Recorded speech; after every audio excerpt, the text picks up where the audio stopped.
J'ai vu sur le net les photos de l'avancement des travaux de l'université de Bondukou.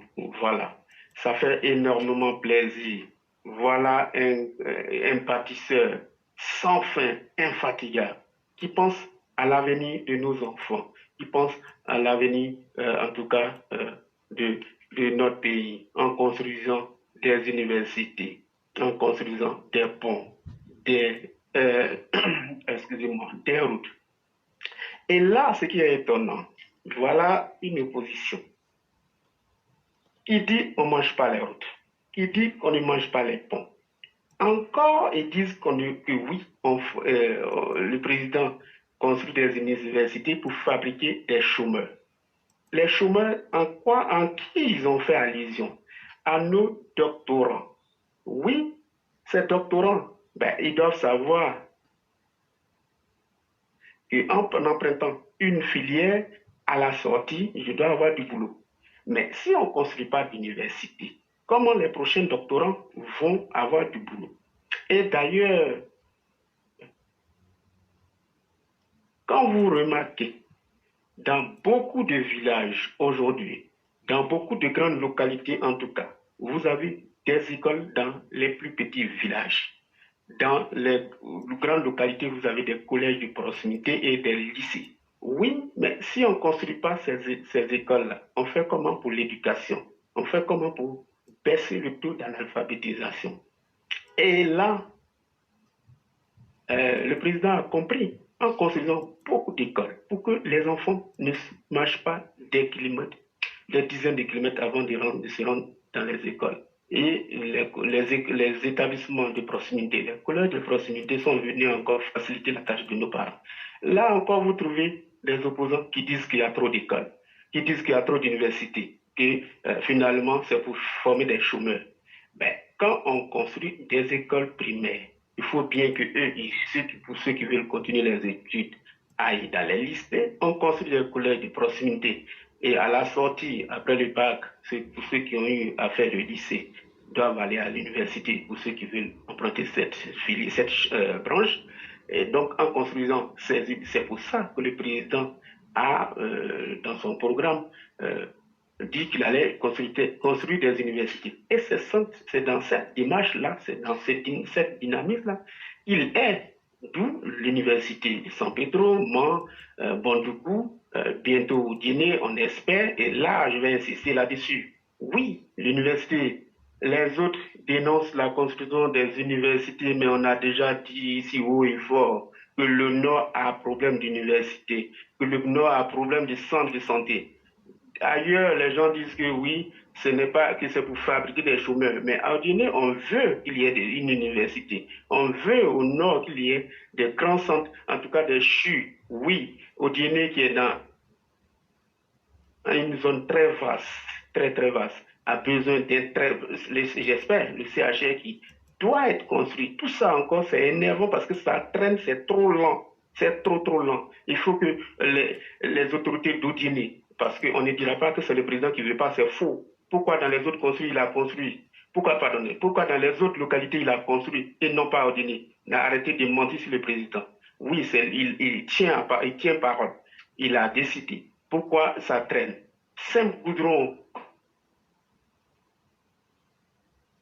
qu'on donne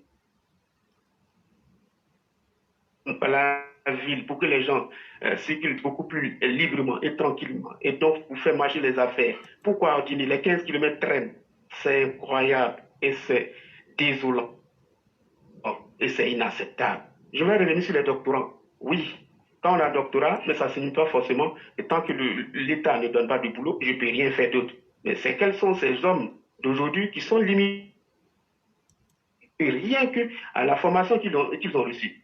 Donc, sans cette formation, ils ne peuvent plus rien faire. Mais là, c'est grave. C'est un peu comme au football. Si tu es limité que à la défense et que toi, tu ne peux pas faire le milieu, bon, tu sais très bien qu'au niveau du contrat, tu es limité. Mais ces doctorants doivent savoir.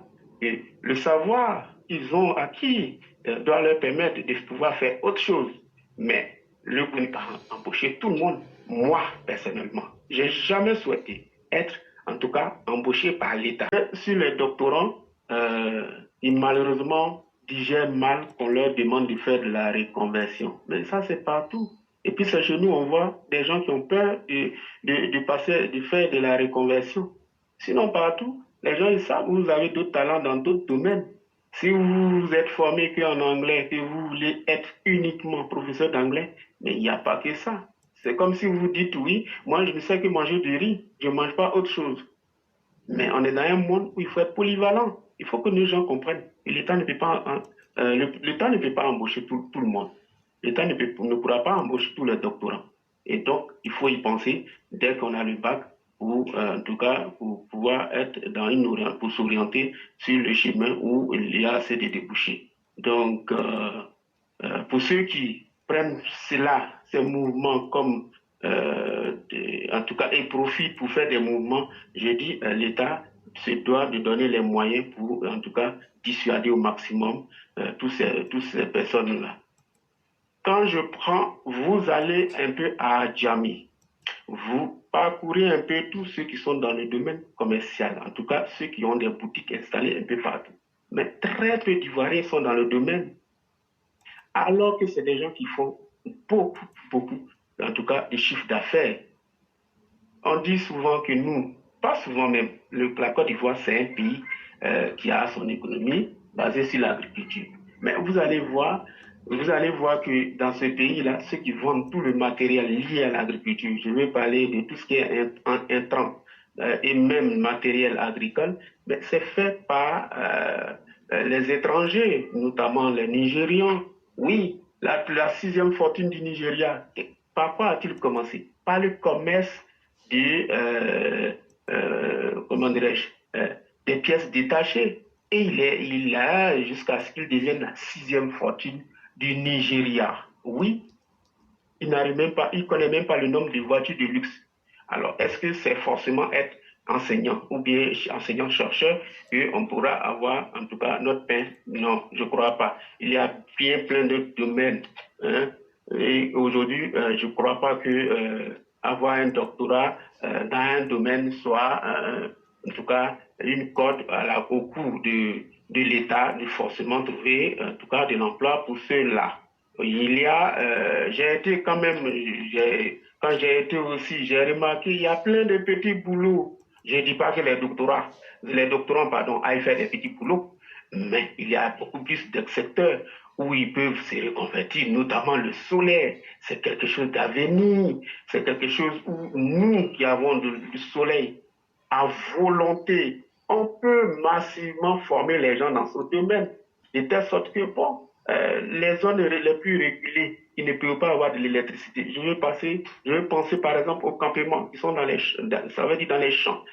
Le solaire peut faire son chemin là-bas. Je vais parler aussi de l'agriculture moderne, donc notamment tout ce qui peut être la surveillance par les drones et autres. Mais ces doctorants-là, ils réfléchissent un peu. Il y a assez de domaines où on peut vraiment se trouver une place.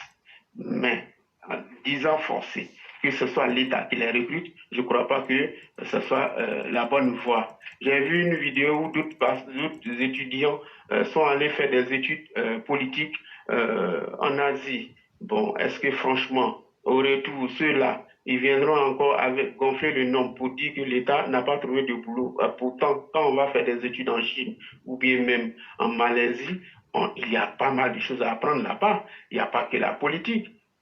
Peut-être parallèlement même à la politique, tu peux apprendre d'autres choses, de telle sorte que la politique, après avoir obtenu ton diplôme en sciences politiques, que tu ne trouves pas de la place, en tout cas tu n'arrives pas à s'insérer dans le circuit, tu puisses nous, en tout cas, apporter quelque chose d'autre.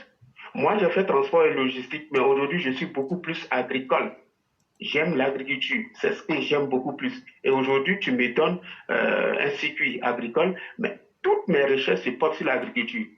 Vous voyez, pourtant, j'ai des diplômes de transport en poche, mais je ne pleure pas pour dire forcément, si j'ai pas de boulot en transport, je fais plus rien. En tout cas, je veux forcément, si c'est ça ou rien. Non, il y a d'autres domaines. Il y a des gens qui vont aimer faire, par exemple, le commerce des pièces détachées, des pièces informatiques. Mais c'est tout ce qu'on veut aujourd'hui de l'homme nouveau. Hein? ne demandez pas trop au président et à Fantagbe d'aller faire des champs de tomates pour que le prix de la ménagère baisse. Nous avons assez de terres arables, c'est-à-dire terres cultivables. Il y en a beaucoup, c'est des millions d'hectares en Côte d'Ivoire. Mais on entend souvent dire, oui, on ne peut plus aller au marché. Mais vous voulez qu'on fasse quoi? Le président aille s'asseoir aux frontières, en même temps aller dans les bas-fonds et même aller dans les abattoirs.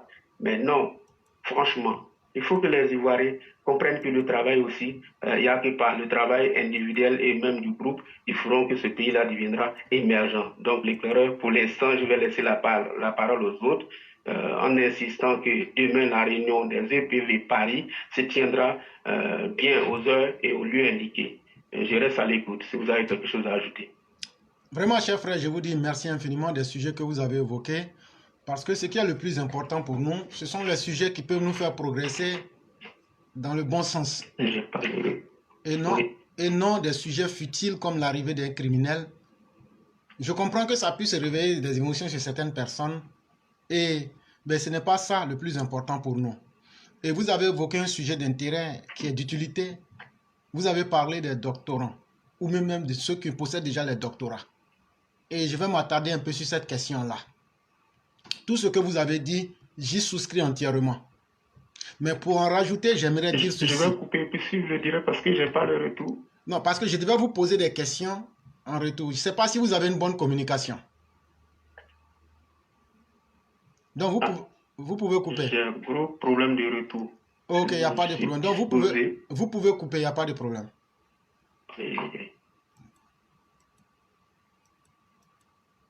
Et donc, la communication étant un peu difficile, vous conviendrez avec moi que ceux qui disent que de nombreuses universités auraient été construites pour fabriquer des chômeurs, voyez-vous, quand quelqu'un a la forte gueule, il faut être capable de lui donner sa contradiction avec son arme de prédilection. Demandez d'abord à ces personnes-là, parce que c'est ça l'art de la rhétorique. Et donc, il faut que les EPV s'habituent à ça. Quand quelqu'un dit quelque chose là, il ne faut pas écouter et puis après dire ils ont dit ça. Mais il faut dire quand il a dit ça là, voilà ce qu'on lui a apporté et puis il n'a pas pu trouver la solution. Et à ça, il faut que les uns et les autres s'habituent. La première stratégie, vous demandez à la personne, Dieu merci, vous reconnaissez au moins que des universités ont été construites. Là où Laurent Gbagbo demandait 1 milliard, mais sur 10 ans, il n'a jamais pu en construire. Donc, ça veut déjà dire que, est-ce que construire des universités est un plus ou un acte négatif? Vous démontrez ça à la face de tout le monde.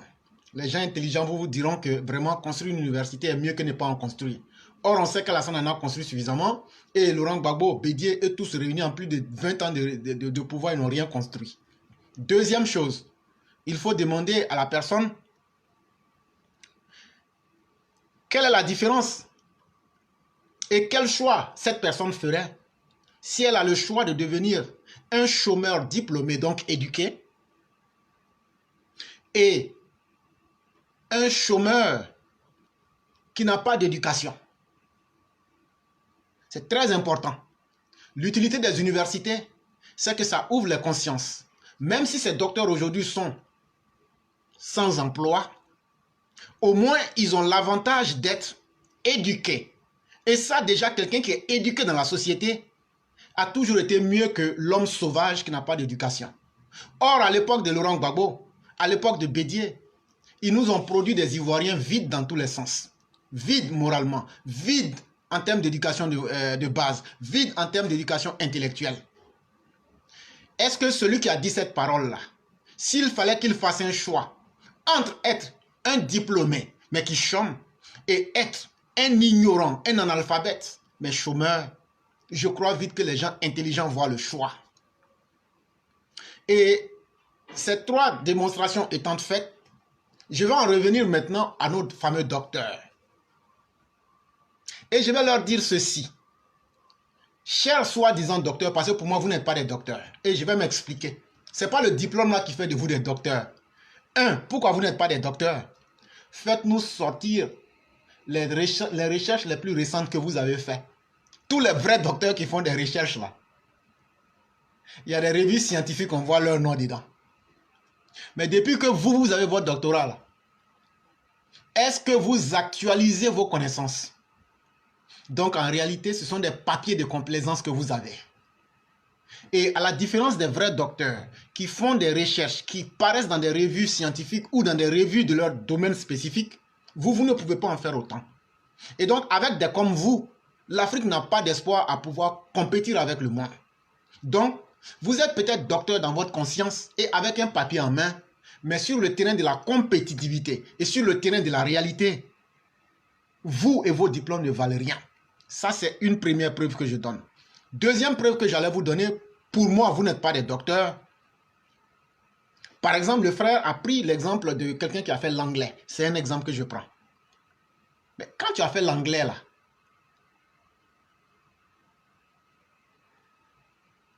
ce n'est pas forcément l'enseignement ou même le gouvernement qui doit t'embaucher. Si vous étiez des vrais docteurs qui avaient confiance en leur diplôme, vous pouvez être traducteur dans des institutions internationales. Parce qu'un homme qui se dit docteur, ou même qui a une maîtrise, ou même qui a un 2SS, dans un domaine spécifique, cette personne-là ne peut pas chômer.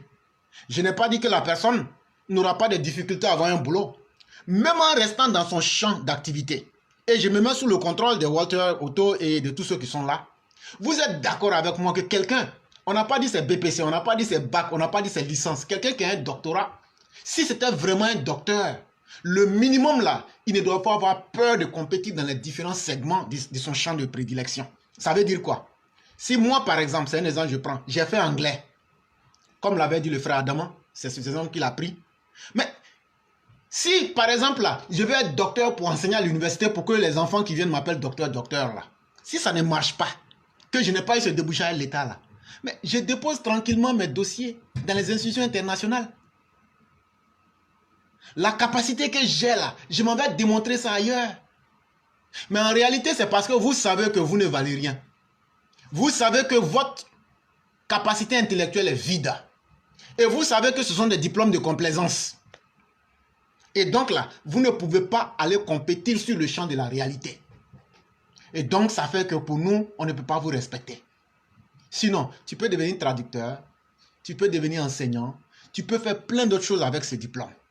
Tu n'as pas besoin de dire, il faut que le gouvernement m'emploie. Pourquoi tu n'as pas le droit de dire que le gouvernement doit t'employer? Si tous ceux qui vont à l'école disent forcément, il faut que le gouvernement m'emploie, en ce moment-là, ça ne marcherait pas. Le gouvernement n'a jamais eu pour vocation d'employer les Ivoiriens. Le gouvernement emploie les fonctionnaires dont il a besoin dans le fonctionnement et dans le maintien des activités de l'État. Et ça, c'est un nombre très restreint. Et donc, montrez-moi le document où il est écrit que lorsque je finis et que j'ai un doctorat là, le gouvernement doit m'employer. Ça, vraiment, cher docteur, c'est ça encore qui me fait douter de votre niveau d'intelligence. Sortez-moi un document qui prouve. Peut-être qu'Alassane Ouattara a caché ce document parce que toutes les mauvaises choses du monde, c'est Alassane Ouattara qui fait. C'est Alassane Ouattara qui a tué Jésus, c'est Alassane Ouattara qui a tué le pharaon, c'est Alassane Ouattara qui a posé le 11 septembre, c'est Alassane Ouattara encore qui a fait la guerre en Irak, c'est Alassane Ouattara qui a fait quoi encore? Qui a tué à Charlie Hebdo, c'est Alassane Ouattara encore qui a tué la maman de quelqu'un, c'est Alassane Ouattara même qui est à l'origine des impuissances de Laurent Gbagbo. Et c'est Alassane Ouattara encore qui fait que Laurent Gbagbo est un soulard. Et Bédié, pardon, est un soulard. On est d'accord avec tout ça. C'est de ce même Alassane Ouattara là. Le document qui était dans la Constitution, ou même dans les textes là, qui dit que lorsqu'on a un diplôme de docteur, on doit être forcément employé par la fonction publique là. Il est parti la nuit, il s'est caché, il allait déchirer. Je parle d'Alassane Ouattara là. Allez reprendre ce document là. Vous faites sortir, vous mettez ça sur internet. Et puis nous tous on va sortir pour dire vraiment votre doctorat là vous êtes fort. Parce que ce qu'Alassane Ouattara voulait cacher là, on a fait sortir. Ça n'existe nulle part. Ça n'existe nulle part.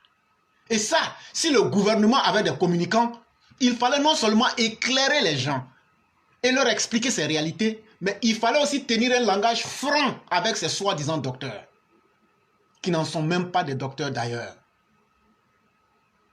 Parce que des gens comme ça qui disent, ils savent qu'ils sont obligés de lier leur destin à un emploi du gouvernement parce qu'ils ne se sont pas donné des capacités d'être dans un monde qui est dynamique. le monde là, dans lequel on est là, aujourd'hui, c'est un monde de compétition. Et je suis très triste de voir quelqu'un qui dit que lui, il est un docteur, qui ne sait pas cette réalité. Aujourd'hui, nous sommes dans un monde où c'est la concurrence, où c'est la valeur de l'employé qui fait de lui ce qu'il vaut, et non son diplôme. Que vous le vouliez ou que vous ne le vouliez pas, les réalités du monde ont changé. Et ça, si le gouvernement leur avait tenu ce langage franc-là, montrez-nous dans la Constitution un texte qui dit que quand quelqu'un a un diplôme de docteur, on doit le prendre. Dès ce jour-là, c'est soi-disant docteur là, il a dit, ah, ça où on est arrivé là, on est arrivé là-bas. Mais quand on veut trop ménager les susceptibilités, voilà là où ça nous conduit. Et donc, il faut qu'on soit un peu plus sérieux. Par exemple, nous qui sommes en Occident, on est aux antipodes des formations qu'on a subies. Et ici, et en Côte d'Ivoire. Et il n'y a pas de honte à aller dans le bon sens. La seule honte qu'une personne devrait subir, c'est quand tu prends le mauvais chemin pour t'éloigner de ton objectif. Ça veut dire quoi? On te dit d'aller à Bouaké. Toi, tu prends la route de Yamoussoukro. Et puis, tu comptes arriver à Bouaké. Ça veut dire que tu es à l'opposé de la route qui devait te conduire à ta destination. C'est ça la honte. Ici, là, avec nos diplômes, là, même vous-même qui dites que vous êtes docteur, là, c'est un exemple que je prends. Si vous êtes garçon, venez en Occident, vous allez faire petit boulot d'abord. Je n'ai pas dit que vos diplômes ne vont pas vous servir, mais je vais vous dire, vos diplômes, là, vous allez les laisser à côté pour faire petit boulot avant de progresser. Après, si vous voulez aller à l'école là pour vérifier vos diplômes là, vous allez découvrir que vous ne valez rien. Parce que ce sont des diplômes de théorie. Ce sont des diplômes qui n'ont aucun sens avec la réalité. Et puis, les systèmes de connaissances qui vous ont été enseignés, c'est des connaissances dépassées. Vous êtes bien au courant de ça. Et ce que je dis là, ça vous gêne. Mais moi, je vais dire ça devant tout le monde. Donc, ce que je vais vous faire comprendre là, ici, aux États-Unis, il y a des gens qui ont des doctorats, il y a des gens qui ont des maîtrises, il y a des gens qui ont des gros diplômes. Mais, quand ils finissent leurs études là, ils font des petits boulots pour essayer de se trouver quelque chose de meilleur. Une vie là, ça se construit. Une vie là, ça ne s'offre pas. Allez demander à Alassane Ouattara, il a quel diplôme? Il a doctorat. Mais il faisait quoi aux États-Unis ici? Il était collègue de Berthet, comment on appelle, chauffeur de taxi. Pourquoi il était chauffeur de taxi? Parce qu'une vie humaine là, ça se construit. Une vie humaine là, on n'offre pas le bonheur à quelqu'un. Le gouvernement de la Côte d'Ivoire et aucun gouvernement au monde n'a pour rôle d'offrir le bonheur à quelqu'un. Comme j'ai étudié trop que les autres, donc il faut qu'on me donne un boulot. Mais ce boulot qu'on va te donner là, qu'est-ce qui prouve que tu en as la compétence? Qu'est-ce qui prouve que tu es l'homme qu'il faut? C'est de cela qu'il est question. Qu'est-ce que tu as fait pour prouver qu'on peut te faire confiance? Toi, tu n'as jamais rien construit. Tu ne t'es jamais battu. Tu es resté dans la théorie. Parce que toi, tu as étudié. Donc, il faut que tu sois un docteur.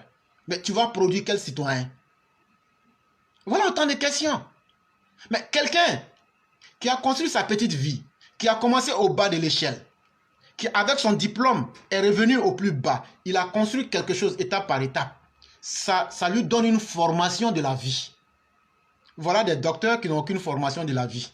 Voilà des docteurs qui n'ont aucune formation de la réalité pratique du terrain.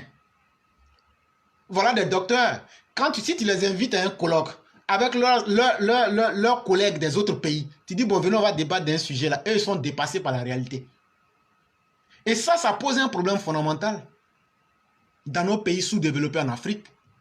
Est-ce qu'il faut offrir n'importe quel titre à n'importe qui? Parce que des docteurs, si on en veut à l'appel, on peut en créer des centaines de milliers. Mais à la fin, ça sert à quoi? Ça ne découvre rien. Ça ne participe pas à nos recherches. Ça n'apporte rien de plus à nos sociétés. Mais tout le monde porte un vieux veste et qu'on appelle docteur. C'est vraiment malheureux pour nos pays. Et après, on met encore tout cela à la charge de l'État. C'est très malheureux, chers Africains. Il faut qu'on se ressaisisse. Et donc, si j'étais à la place du gouvernement, comme je l'ai dit aujourd'hui, voilà le débat que j'aurais tenu avec ces personnes. Je les aurais confrontés avec leurs limites intellectuelles, avec la réalité du terrain. Hé, les frères, quand tu as le doctorat, normalement, c'est un diplôme de recherche et d'enseignement. On est d'accord? On ne peut pas vous employer, vous tous. Parce qu'il n'y a aucun texte de la République qui dit que quand tu es un docteur, l'État a obligation de t'employer. J'allais leur tenir ce discours-là d'abord. Deuxième chose, j'allais leur dire, on va peut-être sélectionner ceux qui ont déjà des recherches et qui sont actifs dans leur domaine et qui ont fait des parutions dans des revues scientifiques. Parce qu'on ne peut pas prendre n'importe qui pour produire encore n'importe quoi pour notre société. Et troisième chose, je leur aurais fait comprendre que nous sommes dans un monde dynamique, un monde de concurrence. Même l'homme préhistorique, dans le cycle, quand il a pu marcher, à un moment, il a utilisé sa main pour devenir quelqu'un de meilleur. Et quand il a su utiliser, c'est ce qu'on appelle l'homme qui a utilisé la main, Homo habilis. Grâce à sa main qu'il pouvait utiliser, ça formatait son cerveau. Et donc, on a des difficultés, le direct voudrait se couper. Et donc, peut-être que malheureusement, certains détails ont passé. Et donc, comme je le disais, l'humain, c'est celui qui sait s'adapter. Et une fois que tu rates le rendez-vous de ton adaptation, tu deviens un humain défaillant. L'homme préhistorique, dans le cycle de son évolution, il n'est pas resté figé. De l'état de l'homme animal qu'il était, à un moment là, il a utilisé son cerveau pour essayer de se parfaire. Et quand il a su utiliser sa main pour faire d'autres tâches avec sa main, on l'a appelé Homo habilis. Et grâce au fait qu'il pouvait utiliser sa main pour faire d'autres choses, ça jouait sur le fonctionnement de son cerveau. Ça a permis de développer les neurones de son cerveau pour le rendre plus intelligent. Voilà comment l'être humain a évolué. Et le mot humain en français là, ça veut dire celui qui sait évaluer. Mais on évalue pourquoi? On évalue parce que le monde lui-même est changeant, le monde est dynamique. Et aujourd'hui, par exemple, je prends un exemple. Vous et moi, qui sommes des contemporains les uns des autres, aujourd'hui, des recherches scientifiques sont en train de démontrer que notre cerveau là, à cause de l'utilisation de l'internet, il y a certains neurones qui sont en train de disparaître, mais d'autres sont en train de naître. Je prends un exemple. Par exemple, nos cellules de rétention, comment retenir des choses, est en train de diminuer. Parce qu'aujourd'hui, on compte plus sur l'internet, les recherches qui sont là déjà, et on ne fait plus trop de rétention, on ne fait plus trop de boileau. Mais à contrario, par exemple, dans un autre sens, l'avantage du nouveau système qu'on est en train de créer, c'est que notre capacité d'être organisé, notre capacité de faire des cheminements et donc de raisonner et d'avoir de la méthode est en train d'être sophistiquée. Et donc, si déjà nous-mêmes, êtres humains, de façon physique comme interne, notre organisme peut subir des changements qui sont liés même à notre environnement, pourquoi se condamner à ne pas évoluer en s'adaptant? Je n'ai pas eu ça. Mais en fonction du domaine que j'ai étudié, je m'adapte. L'objectif étant de réussir, quand tu as de la valeur réellement, comme nous le dit le Tao Te Ching, c'est un livre religieux qui a existé 6000 ans avant, 3000 ans avant le Christ. Le Tao nous dit, celui qui recherche une aide finira tôt ou tard par l'obtenir. Mais dans l'explication profonde, c'est un enseignement qui veut nous dire que quand quelqu'un là, toi tu as besoin d'aide là, ta volonté d'aller vers l'aide là, va mettre sur ton chemin des gens qui vont t'aider à atteindre tes objectifs. Parce que toi tu as un doctorat, toi tu t'assois à la maison, tu dis bon, gouvernement, donne-moi boulot, sinon je fais rien. Frère, ton diplôme là, ça va pourrir dans ta valise là-bas. Ton diplôme là, ça va pourrir dans ta valise. Parce que ton diplôme là, toi-même là, tu sais au fond là, ça n'a aucune valeur. C'est pourquoi tu es collé sur le gouvernement. Oui, je vais très bien. Bonsoir éclaireur, bonsoir toute la famille aussi, bonsoir toute la classe. Tout le monde va bien, j'espère. Oui, tout le monde va très bien. Et de votre côté? Ça va très bien, merci. Dieu merci. Okay. Donc, vous avez la parole. Désolé, je crois que la connexion est un peu bad. Oui, on va essayer de faire avec au mieux qu'on peut. Il n'y a pas de Et je problème. voudrais vous dire merci d'être présent encore aujourd'hui à tous les autres. Mhm. Merci des intervenants qui sont passés. Le cyclone Adama qui nous a soulevé un bon sujet de doctorant. Effectivement. Oui, je vous assure, par moment quand même, c'est des choses qu'il faut, voilà, dont il faut discuter et ça peut apporter du changement. Merci surtout pour le développement que vous en avez apporté. Éclaireur, effectivement, j'ai envie de dire juste deux mots au passage sur ça. Mhm. Et nos doctorants ivoiriens, à mon sens, ils sont, pour moi, ils sont, je vais le dire parce que c'est pas une insulte pour moi, c'est un fait. Je pense que voilà, c'est des imbéciles parce que le contraire de, comment on appelle ça, de l'intellectuel, C'est le l'imbécile. contraire du mot intellectuel, c'est l'imbécile. Oui, Donc, et c'est chère pas moi mère, qui le. et chère mère, Oui, le mot imbécile veut en réalité dire quelqu'un qui est faible d'esprit. tout à fait, Et donc, ce n'est pas une injure. tout à fait. Comment quelqu'un peut avoir un diplôme de doctorat et ne pas être capable de comprendre qu'une vie, ça se construit, que ça ne s'offre pas? C'est comme quelqu'un qui dit, je suis maître en karaté, mais c'est un lutteur, un enfant de 7 ans qui le frappe. Comment quelqu'un peut dire que je suis planteur ou cultivateur et venir dire, comme je cultive le cacao, même si les blancs disent ne paye plus mon cacao là, moi je vais les obliger à payer mon cacao. Mais tu peux décimer ton champ de cacao et puis y planter du maïs. Donc, c'est au gouvernement de vous trouver du boulot. Vous-même, vous ne pouvez pas vous adapter dans votre domaine. Et c'est une faiblesse d'esprit, et c'est le mot juste que vous avez trouvé, ce sont de gros imbéciles. Merci éclaireur de me confirmer ça surtout parce que c'est voilà c'est comme ça. Donc à eux de se pour moi je crois que un doctorant c'est utile et ça se rend utile. Donc vous avez tout dit et c'est comme ça. C'est ce que je voulais juste dire au passage là-dessus. Sinon permettez-moi de revenir sur ce sujet fâcheux d'hier qui est celui du retour de l'arrivée de Blé la Machette. De la bête puante. Oh, je vous assure, éclaireur, vous ne le dites pas si bien. Mais à cela, j'ai envie de dire, les gens même autour de Blé la Machette, qui sont-ils réellement éclaireurs? Si ce n'est la même xénophobie haineuse qu'ils ont en eux, parce que je ne comprends pas que, avec tout ce que eux-mêmes ils ont vu faire, oublions même nous les victimes, ce qu'on a avec tout ce qu'eux-mêmes ils ont vu faire par Blé Goudé, Simone Babou, Laurent Babou et même Conan Bédé pour aller un peu plus loin en arrière dans le temps, comment peuvent-ils encore avoir le courage de se mettre en exhibition pour dire qu'il faille organiser un retour fanfaronné, ainsi de suite, patati patata, rassemblement à telle place, et ainsi de suite. Comment peut-on avoir autant de mépris pour l'être humain, pour son, comment ça se dit déjà, euh, euh, voilà, pour un autre être humain, jusqu'à aller se comporter comme ils le font.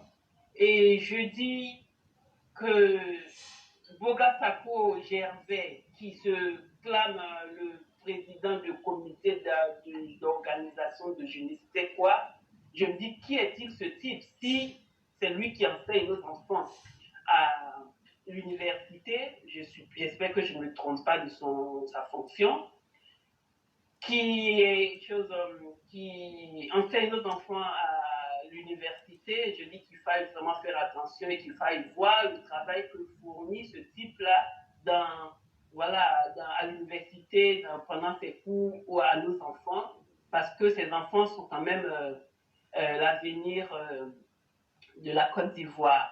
Donc, allez-y faire, jeter un coup d'œil par là. Je fais cet appel à nos journalistes quiconque est pas capable de veiller sur ça. Franchement, je pense qu'il y a quelque chose à voir là. Parce qu'un tel type enseignant à l'université, ça doit faire un peu peur quand même d'en savoir les revenus.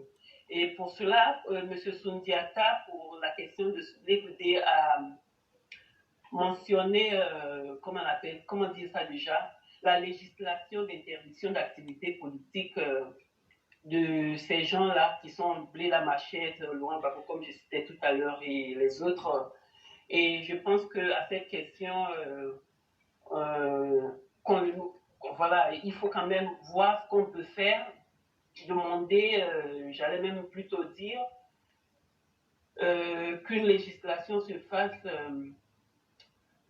par rapport à ça, parce que cette question quand même d'assassins, des personnes qui sont des assassins de la République, qui ont été de la qui le sont, qui pourraient encore l'être, je pense qu'une législation pour interdire leurs activités, pour les interdire aux activités politiques serait la bienvenue pour toute cette nation-là, il ne faut pas le négliger.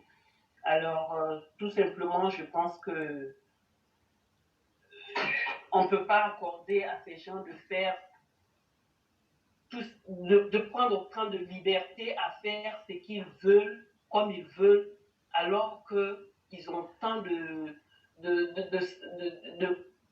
ils ont tant de sang sur la main. Alors, je pense qu'il faut quand même évoquer cette affaire, cette question de législation à leur rencontre pour qu'au moins on passe à une autre une autre étape et qui n'est que de continuer à faire avec eux. Sinon, je ne pense pas que ce soit quelque chose de vivable un peu plus longtemps, enfin plus longtemps que ça. Donc voilà, c'est un peu ce que je voulais dire. Et déjà aussi vous poser la question, parce que moi je n'ai pas suivi vraiment les réseaux sociaux, c'est pas trop mon truc d'ailleurs, je n'y fais pas comme ça. Paraît-il qu'ils s'en sont même moqués, ils se sont moqués de nous encore, de leurs victimes, en chantant cette chanson-là qui est comment de c'est maïs et nous, tout ça. Vous voyez, vous, éclaireurs, c'est déplorable. Je venais de dire que ces gens, ils s'en moquent et leurs parents même aussi sont d'accord avec, parce que tout ce qui s'est passé, éclaireur, c'était devant leurs parents. À aucun moment, les parents les ont interpellés d'arrêter ou de ne pas faire ça, ou bien parce que ça ne se fait pas. Au contraire, ils s'en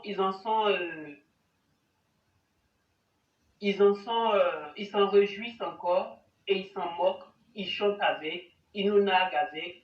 Et je pense que ce qu'on a fait aujourd'hui, en les interdisant, pas forcément les interdisant, mais en les prévenant de ce qui pourrait leur arriver si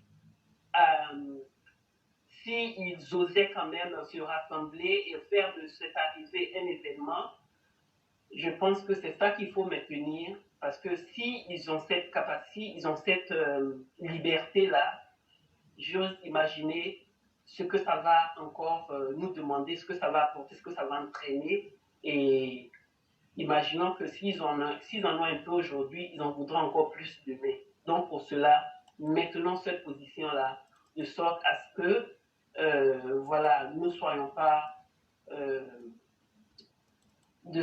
nous ne soyons pas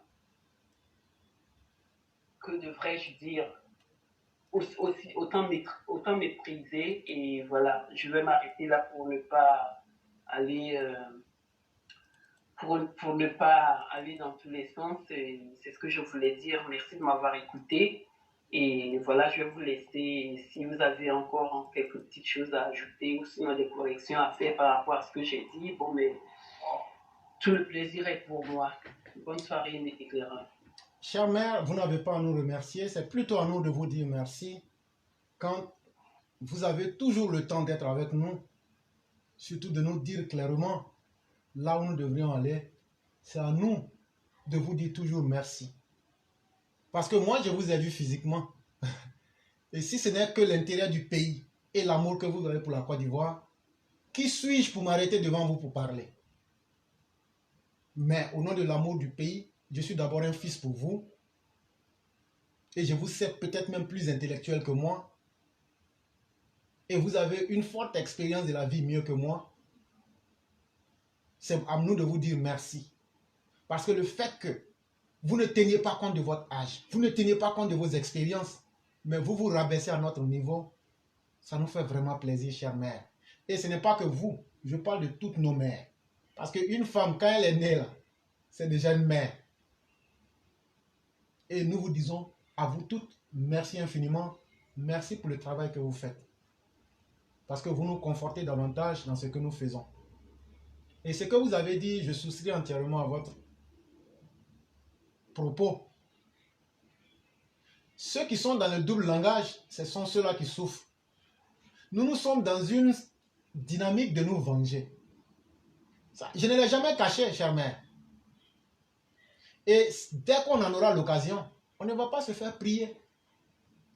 Si le gouvernement, c'est ce que je disais à notre mère d'Arabie Saoudite, si le gouvernement a accepté que Blé Goudé rentre, ça c'est entre lui et le gouvernement là-bas. Mais voir le criminel de ses parents, de ses frères, circuler et se rendre important, je ne crois pas que tout le monde pourra encaisser ça. Est-ce que je dois décider de ce que chacun doit faire? Je ne suis pas chacun, je ne suis pas tout le monde, mais chacun doit prendre ses responsabilités et chacun saura comment s'adapter à la réalité. Au moins ça, je peux le dire. Et j'allais terminer avec ce que vous aviez dit, quand vous aviez dit que les docteurs, soi-disant qui existent et qui ont collé leur destin à un boulot provenant du gouvernement, vous avez utilisé le mot imbécile. Il y a notre frère Ouattara Siaka David qui dit, oui, mère chère, à qui vous avez raison, ces étudiants même sont très médiocres dans leur raisonnement.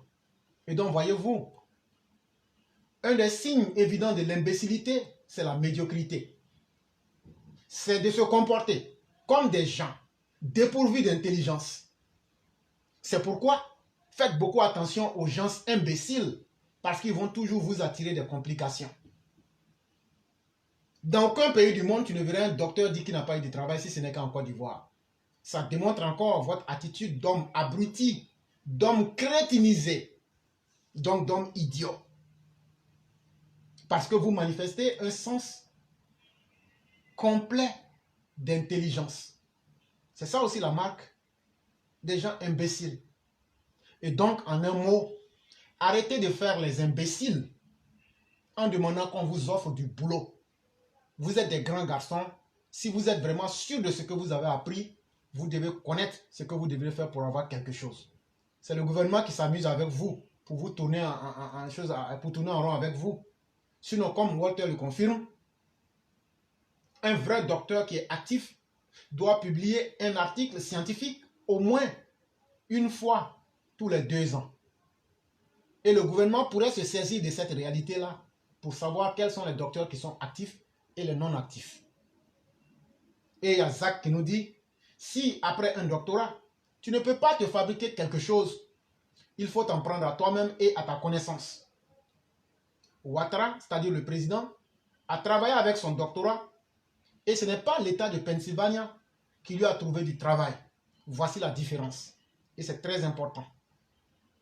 Et il y a Adama qui vient certainement inviter encore ses frères qui disent avoir des doctorats, qui leur disent ce qui adviendra de leur diplôme. Les cafards vont bouffer même l'année d'obtention du doctorat en question. Ne pensez pas à la reconversion. Agissez toujours comme les imbéciles que vous êtes, c'est-à-dire des gros idiots. Et il y a Walter Otto qui leur donne définitivement un conseil très utile. Quand on se lance dans l'obtention d'un diplôme de PhD, c'est-à-dire un diplôme de doctorat, c'est qu'on est engagé à vouloir faire avancer l'état de la science dans son domaine. À la manière d'un docteur de médecine qui cherche toujours à soigner ses patients, c'est-à-dire améliorer leur santé, voire docteur devenu tout le temps, contribuer à améliorer l'état de votre science. Donc faire des recherches. Et donc voilà toute la réalité qui est exposée. Et ces doctorats, ou ceux qui les posséderaient, ne pensez pas qu'on a parlé simplement, mais si vous voulez qu'on ait un débat franc, vous pouvez vous inviter avec peut-être le bagage intellectuel que vous avez et on va faire un débat devant tout le monde. Ici, on va faire un débat devant tout le monde et on va questionner votre niveau d'intelligence et on va démontrer ce que vous êtes à la face du monde. C'est vraiment très important, chère mère. Et puisque vous étiez la dernière personne à intervenir aujourd'hui, chère mère, avant de vous donner la parole pour la conclusion finale, vous me permettriez de saluer Sangaré Amara, de saluer M. Mamadou Keïta, de saluer notre mère, Madame Blanc, qui est avec nous, de saluer notre frère bien-aimé Adama Kone. Je veux aussi saluer Laji Lameitus Meïté, sans oublier le digne, dynamique et brave Ouattara Siaka David, notre mère bien-aimée, la plus mignonne des mignonnes, Minignan Sissé. Je salue aussi M. Draman Touré, pardon, sans oublier notre frère, le seul Senoufo El Muchacho, Kone Kajolo, Metro Nuriel. Je salue aussi notre mère ravissante, Mariam Koulibaly. Et je dis merci à tous ceux qui sont avec nous, sans oublier le grand maître Walter Otto et notre mère Akissi Moyaye et notre charmante mère Alimata Dos. Je salue aussi l'emmerdeur au travail qui est en train de virer vers les soroïstes, les blégoudéistes et qui voudrait quitter Soro. Mais chers frères, vraiment c'est avec beaucoup de respect et merci d'être parmi nous. Et j'allais saluer ici Samba Kone, un frère très dynamique, sans oublier Zach Touré. Et merci à chacun, merci à chacune, merci d'avoir animé l'émission. Ça n'a pas été facile parce que la puissance intellectuelle que nous dégageons fait peur certainement à ces personnes qui ne peuvent pas tenir un débat d'idées, qui ne peuvent pas tenir un débat intellectuel. Alors qu'elles disent, ces personnes, qu'elles sont des docteurs. Mais on leur dit, un broussard comme moi, vous dit, venez, on va faire débat, vous refusez. C'est malheureux pour vous. Et le monde entier voit la réalité. On vous dit, bon, votre domaine de prédilection, là, qui est le cafouillage, là, venez, on va faire ça devant tout le monde. Vous fuyez encore.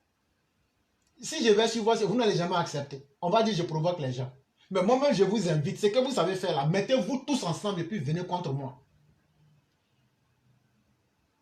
Mettez-vous tous contre... je salue aussi Siaka Doumbia. Mettez-vous tous là. Préparez-vous et puis venez.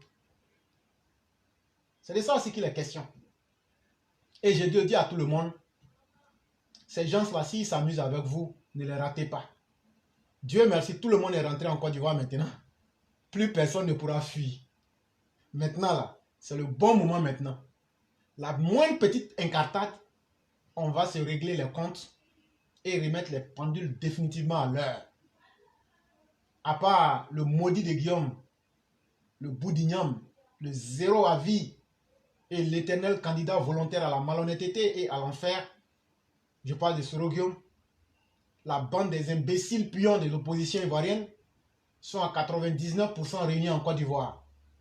Et la prochaine fois, vous êtes conscient que je salue Traoré Vaz. Vous êtes d'accord avec moi que ce sont ceux-là qui se plaisent à tuer les gens en Côte d'Ivoire. La prochaine fois qu'ils vont provoquer le CNT version 2, est-ce qu'eux-mêmes ne subiront pas le même sort pour qu'on puisse les compter parmi les Maccabées? Je crois que cette opportunité-là, maintenant, elle est là. Et chacun saura prendre ses responsabilités. Ça, au moins, il faut avoir le courage de le dire en face. Et donc, chers mères, j'allais m'arrêter là et vous remettre la parole pour que vous fassiez la conclusion finale.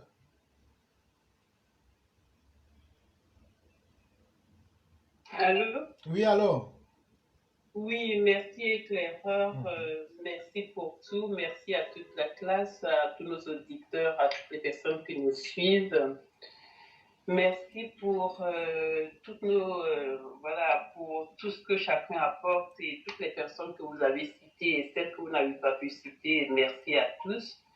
Je voulais juste dire encore, toi l'imbécile qui ne sait pas que voilà, tu dois faire de ta vie quelque chose et que tu te mets à suivre plutôt des gens qui, voilà, des gens comme Laurent Gbagbo, Blé Goudé et autres, qui pensent que c'est ça ton bonheur, je te rappelle que tu vas mourir très, très, très, très malheureux.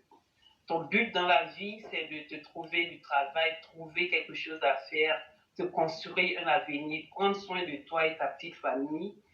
si tu devrais en avoir, toi l'imbécile dont tu es né même de parents imbéciles aussi parce que ses parents n'ont pas su aussi te mettre sur la bonne voie, qui t'encouragent à aller suivre les personnes comme Blé Goudé, assassin, Laurent Gbagbo, assassin, Simone Gbagbo, assassin.